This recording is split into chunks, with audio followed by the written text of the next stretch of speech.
অনেকদিন ধরে আমার একটা প্ল্যান ছিল। মানুষের মা আমাকে, মানুষের মিসেস প্রায়ই ফোন করে বিভিন্ন ইস্যুতে।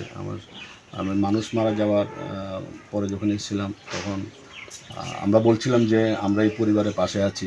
আমরা শুধু কথার কথা বলি না, আমরা কথা যখন দেই কারোর কাছে, কমিটমেন্ট যখন একবার করি, আমরা এটা রাখার চেষ্টা করি। এটাই আমাদের কাজ। এবং দীর্ঘদিন ধরে মানুষ মারা গেছে। মানুষ মারা যাওয়ার পরে আমি প্রতিনিয়ত ওদের ফ্যামিলির খোঁজখবর করেছি। হাসপাতালে ভর্তি হয়েছে, সেখানেও গেছি। মানুষের মা আমাকে প্রতিনিয়ত জানায়, মানুষের মিসেসও ফোন করে। তো আজকে ভাবলাম খোয়াই এসেছি, তো আমাদের সাংগঠনিক কাজে, তো ওদেরকে দেখে গেলাম, ওদের খোঁজখবর করলাম, ওদের বিভিন্ন সমস্যা অভাব অভিযোগ শুনলাম। আমরা তো ওদের পরিবারের পাশে আছি, কীভাবে কী সাহায্য করা যায় সেটা দেখি।